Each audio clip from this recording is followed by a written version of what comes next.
नमस्कार।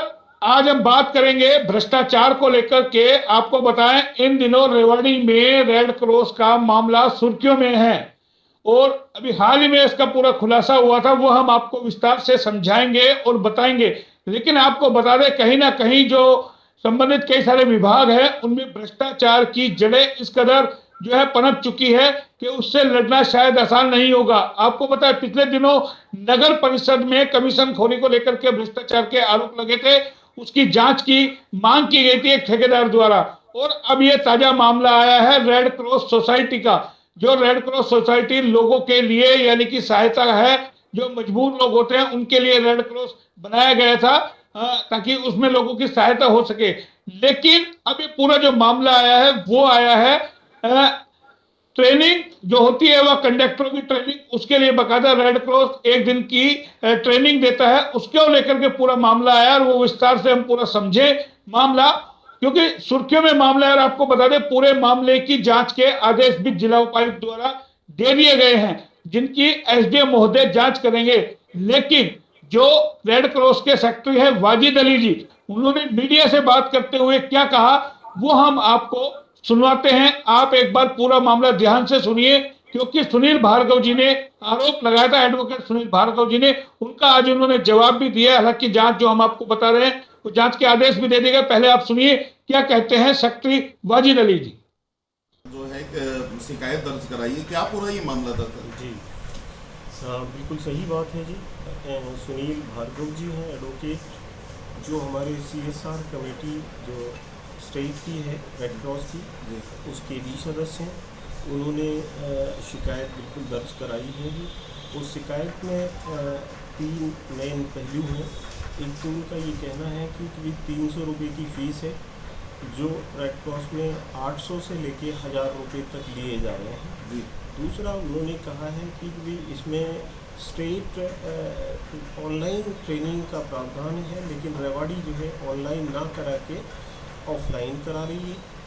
तीसरा उनका एलिगेशन ये है कि 3 लोग हैं जिनके उन्होंने कहा है कि भी डेथ है और उनके भी सर्टिफिकेट जारी हुए हैं जी। तो पहला जो इशू है कि 300 के 800 या 1000 रुपये लिए जा रहे हैं, तो मैं स्टेट पे खारिज करता हूँ, ऐसी कोई बात नहीं है। और बाकी अगर किसी से लिए गए तो वो सामने आए और अपने सबूत पेश करें, हम उस पर कार्रवाई करेंगे जी। बाकी ऐसा नहीं है। 300 रुपये की फ़ीस है, 300 रुपये की रसीद बाकायदा आपको मिलती है, कंप्यूटराइज रसीद मिलती है।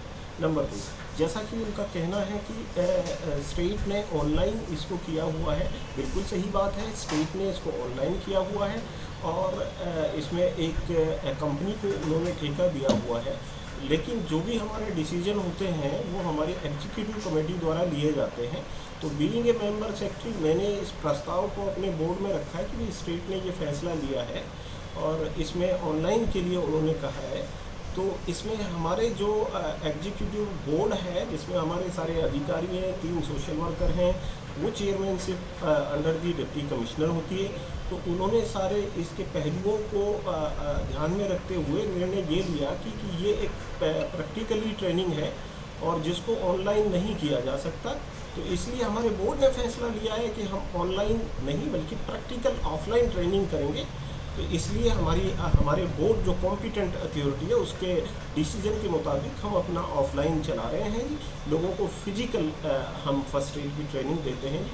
जहाँ तक तीसरे प्रश्न का सवाल है, जो उनका एलिगेशन है, उसके बारे में जाहिर सी बात है शिकायत में उनके नाम उन्होंने मेंशन किए हैं। तो अभी हमारे पास तो इस बात की, क्योंकि कंप्लेनेंट ने कोई उनका डेथ सर्टिफिकेट वगैरह प्रोवाइड नहीं किया है, तो वी नीड टू इंक्वायर कि भाई वो लोग वाकई इस तरह के डेथ केसेस का सर्टिफिकेट जारी हुआ है। तो नेचुरली ये बिल्कुल गलत।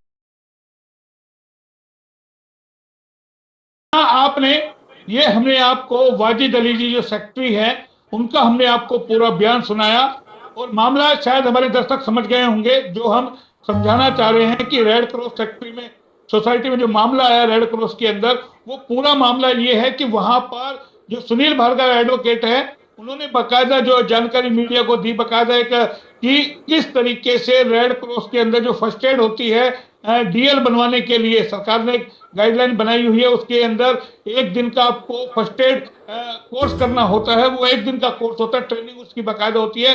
तो वो किस तरीके से जो मरे हुए लोग हैं, जो इस दुनिया में नहीं है, उनके भी सर्टिफिकेट इशू कर दिए गए। तो उसको लेकर के ये पूरा मामला गरमाया हुआ है। अब हमारे साथ सुनील भार्गव एडवोकेट है, जिन्होंने इस पूरे मामले को उठाया है। और आपको बता दें, जो रेड क्रॉस सोसाइटी है उसका मेंबर भी, सीधा परिचय एक बार उन्हीं से करेंगे। भार्गव साहब, सुन पा रहे हैं आप मुझे? हाँ जी, नमस्कार जी। बिल्कुल पहले सुन तो पा रहा हूँ। पहले तो मैं जानना चाहूंगा, आप तो स्वयं मेरे ख्याल से रेड क्रॉस सोसाइटी के मेंबर है, थोड़ा हमारे दर्शकों को बताएंगे अपना परिचय देकर के पूरा मामला क्या है ये? मैं Haryana red cross society CSR sub committee का सदस्य हूँ, हरियाणा स्टेट का। जी। और जब मुझे ये पता चला, मेरे संज्ञान में ये मामला आया, मेरे पास 2 फोटो स्टेट आई, कॉपी जो फर्स्ट एड सर्टिफिकेट की थी। तो मेरे को ये कहा कि भाई ये मरे हुए व्यक्ति के हैं, सर्टिफिकेट इशू हुए हैं। तो मैंने विश्वास नहीं किया। मैंने फिर, क्योंकि मैं सीएसआर कमेटी का हरियाणा स्टेट का मेंबर हूँ, तो मेरा ये दायित्व बनता है कि अगर मेरे रेड क्रॉस में अगर धांधलेबाजी चल रही है तो मैं उसकी स्वयं जांच करूँ। तो मैंने ये उचित समझा कि अपने किसी मिलने वाले का आधार कार्ड मंगवाया, और वो फोटो स्टेट किसी आदमी के माध्यम, क्योंकि मेरे को तो सब जानते हैं, मेरे को तो बना के नहीं देते। और इन्हीं के कार्यालय के किसी आदमी को उन्होंने पैसे देकर और वो मरे हुए व्यक्ति का सर्टिफिकेट बना के दे दिया। वो जब सर्टिफिकेट मेरे पास आ गया तो मैंने ये विश्वास मेरे अंदर जागा कि बिल्कुल ये बात सही चल रही है, क्योंकि यहाँ पर धांधलेबाजी बहुत टाइम से चल रही थी। अच्छा, इसको भी जब आपको जानकारी मिली तो आपने बकायदा ट्रायल किया किसी को भेज करके? हाँ, मृत आदमी का आधार कार्ड के जरिए? हाँ, क्योंकि मेरा एक दायित्व कर्तव्य बनता था कि मैं अपने लेवल पर जांच करूं, क्योंकि तो इसका कोई प्रूफ है आपके पास की रिकॉर्डिंग कोई इस तरीके की, या हाँ, आपने किसी 2 लोगों से शेयर की हो? बकायदा एक तरीके का स्टिंग हो गया ये भार्गव साहब, हाँ, एक तरीके का स्टिंग ऑपरेशन हो गया ये। हाँ, स्टिंग ऑपरेशन है, और मैं जब जरूरत पड़ेगी तो मैं पेश कर दूंगा जी। आगे? और मैं जब कंफर्म हो गया कि भाई ऐसा हो सकता है, तभी मैंने ये सर्टिफिकेट बनाया है। आप ये देखिए कि जब वहां पर रेड क्रॉस कार्यालय में जाते हैं तो एक फॉर्म भरना पड़ता है आपको फर्स्ट एड का सर्टिफिकेट बनाने के लिए, और उस पर आधार कार्ड लगाता है। आधार कार्ड के जो फोटो स्टेट लगाते हैं उस पर साइन होते हैं, कैंडिडेट के साइन होते हैं, और जो फॉर्म भरा है उस पर भी कैंडिडेट के साइन होते हैं। और वहाँ बकायदा जो कैंडिडेट जाता है रेड क्रॉस कार्यालय के बाहर, जो भी आदमी आता है, कैमरे लगे हुए हैं। तो वो, अगर वो आदमी कोई भी बनवाने आया तो उस कार्यालय में कैमरे लगे हुए हैं, उसमें तो सीडी होगी, और अगर उसने फॉर्म दिया है तो उस पर साइन होंगे, और जो आधार कार्ड दिया है फोटो स्टेट उस पर भी साइन होंगे। जैसे हमारे सेक्रेटरी साहब ने कहा कि भाई हमें भी ये नहीं पता चलता ये आदमी मरा हुआ या जिंदा है। और उन्होंने ये माना है कि भाई कैंडिडेट खुद आता है, 300 रुपए की फीस जमा करवाता है, और बकायदा उसके रजिस्टर पे साइन करवाते हैं। अच्छा, इसमें कैंडिडेट का आना कंपलसरी है? बिल्कुल, कैंडिडेट का आना, मतलब दूसरा आदमी तो आकर के नहीं बनवा सकता ना, भाई मेरा भाई ट्रेनिंग करेगा, मैं उसके सिग्नेचर, बकायदा रजिस्टर पे सिग्नेचर होते हैं जी। और उसी के बाद ट्रेनिंग दी जाती है। 1 दिन की ट्रेनिंग दी जाती है, उस ट्रेनिंग में भी हाजिरी होती है, और हाजिरी होने के बाद वहां पर भी रजिस्टर पे साइन होते हैं। ठीक है। तो ये तो एक तरीके का सीधा यानी कि पूरा एक नेक्सस चल रहा है क्या? बिल्कुल, इनके पूरे कार्यालय में नेक्सस चल रहा है। और मेरे को ये बताया गया, मैंने बकायदा है ना 1000 रुपए दिए थे, और 1000 रुपए अब ये कहते हैं कि भाई किसको दे दिए। मैं क्यों बताऊं, मैं तो स्टिंग ऑपरेशन कर रहा हूं। मैं उस आदमी का कि भाई मैंने किसी के मार्फत मैंने दिए हैं, और मैंने अपनी संतुष्टि करनी थी। मैं ये क्यों बताऊं? ये तो आप ये देखो, जब मरे हुए आदमी का सर्टिफिकेट यूं तो नहीं बनता, या आधी प्रेजेंट नहीं हो, कुछ ना कुछ पैसे देके ही, फालतू देके ही बनता है। आप जानो, आप चले जाओ। तब आपके संज्ञान में ये मामला आया तो जिला उपायुक्त इसके चेयरमैन होते हैं रेड क्रॉस के? बिल्कुल होते हैं। सही कह रहा हूं मैं?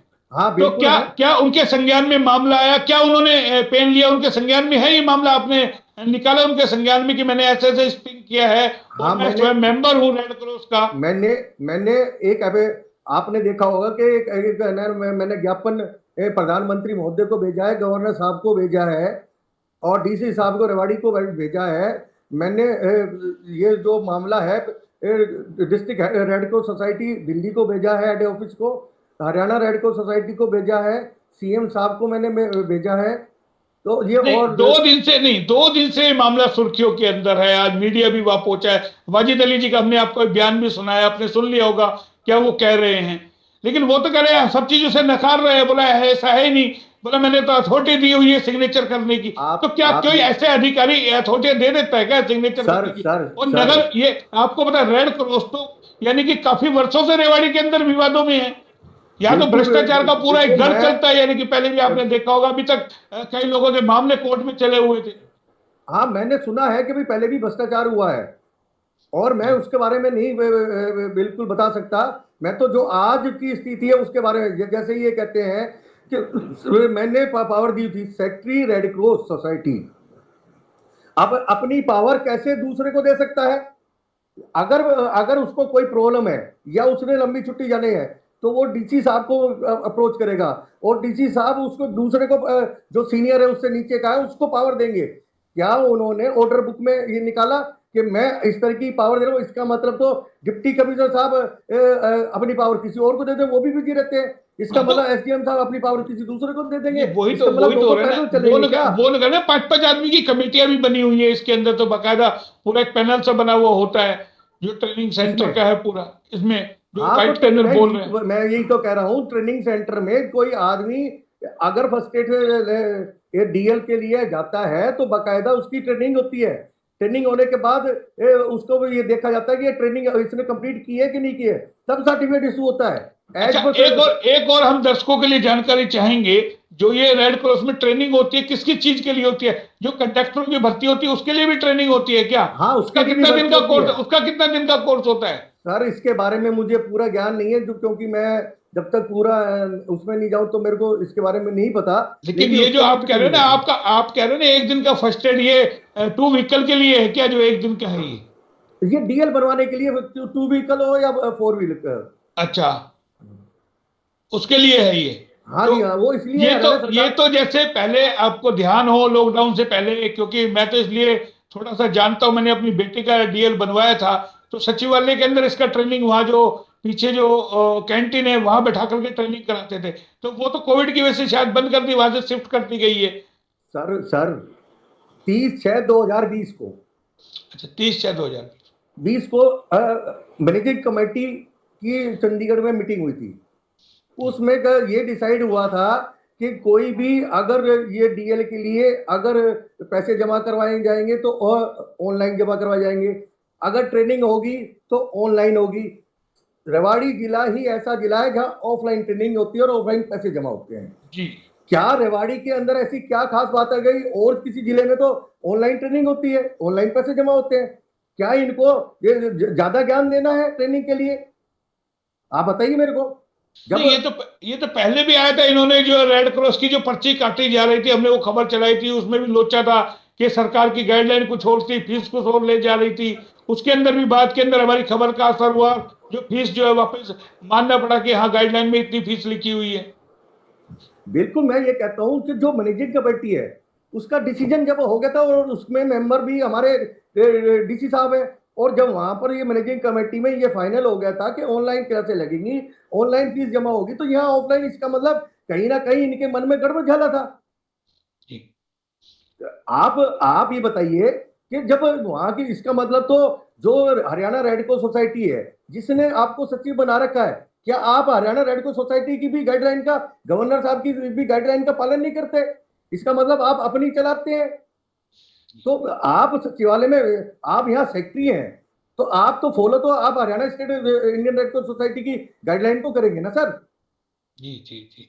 तो देखिए, हमारे दर्शक हमारे साथ हैं और साथ के अंदर है हमारे साथ एडवोकेट सुनील भार्गव जी, जिन्होंने इस मामले को उठाया और बकायदा डंके की चोट पे एचआर न्यूज के कैमरे पे वो कह रहे हैं कि उनको जब इस तरह की शिकायत मिली उन्होंने यकीन नहीं किया और एक बकायदा स्टिंग किया। उन्होंने अपने एक आदमी को भेज करके बकायदा सर्टिफिकेट बनवाया और वहां से सर्टिफिकेट बन करके जब आ गया इस तरीके से फर्स्ट एड ट्रेनिंग का, और बकायदा वो विजुअल भी दिखा रहे हैं, वो फर्स्ट एड जो सर्टिफिकेट इन्होंने बनवाया वो भेजा है, उसकी भी हम आपको फोटो दिखा रहे हैं, स्क्रीन के ऊपर आप देख सकते हैं, बकायदा फुटेज के बीच में वो भी चल रहा है। तो आप समझ सकते हैं रेड क्रॉस में किस तरीके से लोग डोनेट करते हैं। रेड क्रॉस सोसाइटी के अंदर तमाम चीजें जब आप रजिस्ट्री कराते हैं उसमें रेड क्रॉस की पर्ची कटती है, लोग कितना दान रेड क्रॉस के अंदर करते हैं, और उसके बावजूद भी आप समझ सकते हैं कि भ्रष्टाचार की जड़ें किस तरीके से हमारे जो विभाग हैं उनमें दीमक की तरह लगी हुई है।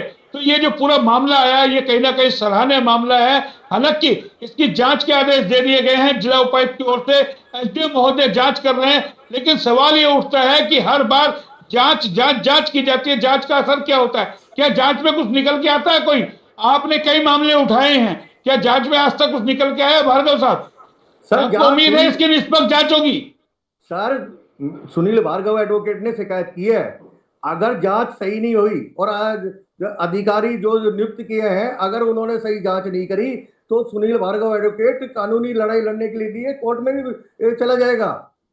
नहीं, लेकिन इतना बड़ा नेक्सस आप बताइए, मृत लोग इस दुनिया में नहीं हैं, उनके आधार कार्ड का यूज करके कोई फर्स्ट एड करा लेता है, तो ये आखिर कहां से सर्टिफिकेट काम आता है? जब कोई नौकरी लगेगा या कोई डीएल बनवाएगा या कोई कुछ भी करेगा तो उसका आधार कार्ड नंबर तो आएगा ना, वो मृत का बना कैसे दिया इन लोगों ने? अचंभा तो इस बात का है ना। मैं यही तो कहता हूँ, क्या सर्व में से ये आदमी लिया है क्या ट्रेनिंग के लिए?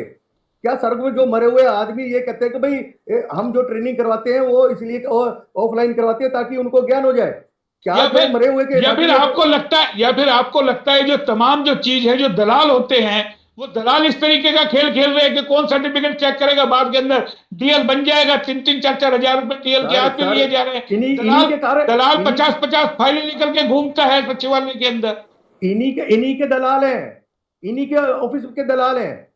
आप ये बताइए कि ये आप चले जाइए ना, आप जाके देखो, अगर आपका डीएल विदाउट मतलब आपका फर्स्ट एड सर्टिफिकेट विदाउट उसके बन जाए तो विदाउट उसके जब बनेगा। हमने तो देखा था ना, हमारा एक डीएल बनवाने हम गए थे, इस खिड़की से उस खिड़की, इस खिड़की से उस खिड़की, क्योंकि हमने तो स्वयं जाकर के बनाया, एक एक चीज अपना हमने दलाल के थ्रू नहीं बनवाया, जो फीस हुई वो हमने दी, उसके लिए हमें टाइम बकायदा दिया गया, आप कल ये करेंगे, आज ये करेंगे, 1 महीने का टाइम लगेगा, 6 महीने का टाइम लगेगा, उसके बाद आप ये करिए। तो एक स्थिति बता रहा हूं कि यानी कि जो सरकार दावे करती है कि हमने तमाम चीजों में भ्रष्टाचार खत्म कर दिया, और जबकि आपको पता होगा डीएल तो जो पहले बनता था, पहले 1000-1200 रुपए में बनता था, आज डीएल बनाने की क्या स्थिति है? आप 3-3.5 हजार रुपए डीएल बनवाने में लग रहे हैं, और दलाल ऊपर से, पहले दलाल सहित 2.5-3 हजार रुपए में बन जाता था।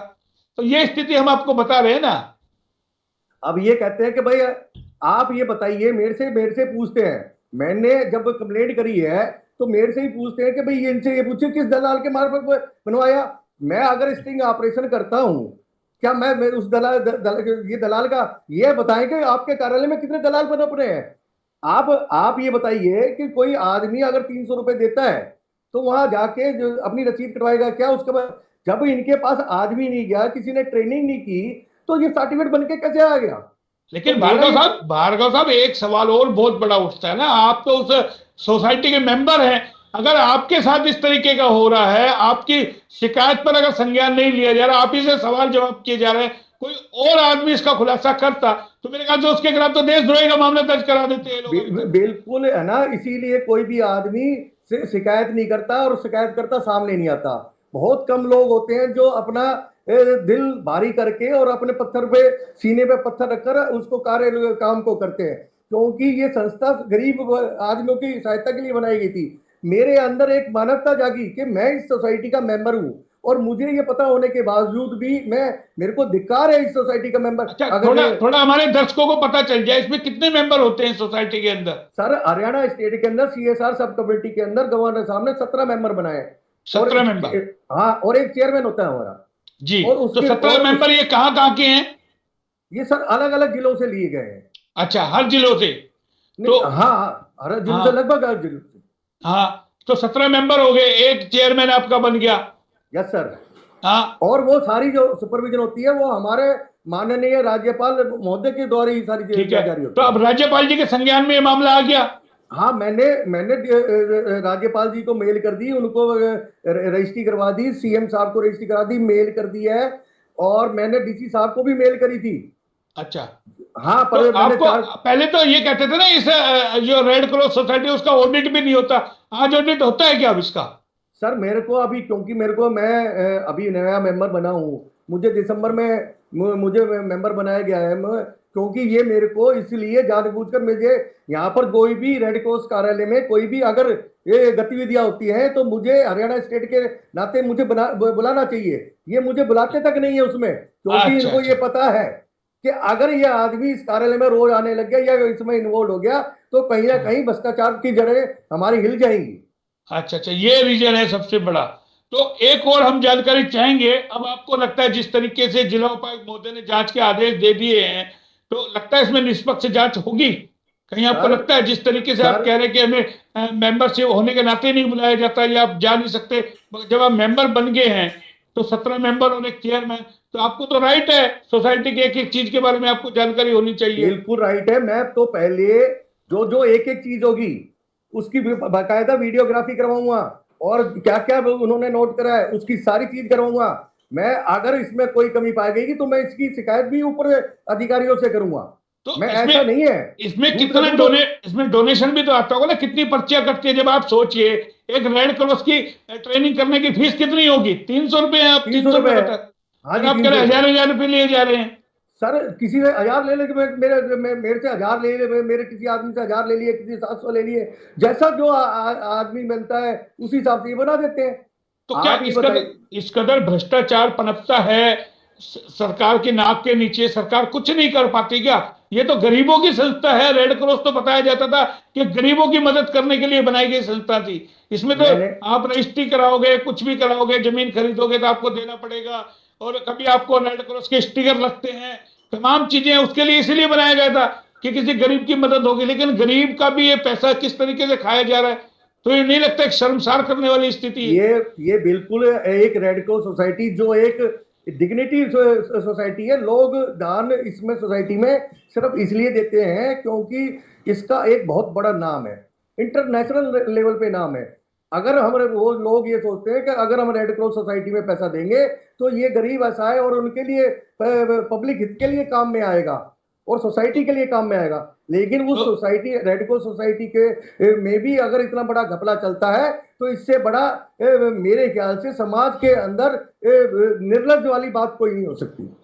तो देखिए, ये थे हमारे साथ सुनील भार्गव जी, एडवोकेट, जिन्होंने इस पूरे मामले का खुलासा किया और आपको बताएं कहीं ना कहीं फिर शर्मसार करने वाली स्थिति है। लगातार किस तरीके से विभागों के अंदर भ्रष्टाचार सामने आ रहे हैं, शायद ही कोई ऐसा विभाग होगा जहां भ्रष्टाचार की जड़ें नहीं होंगी।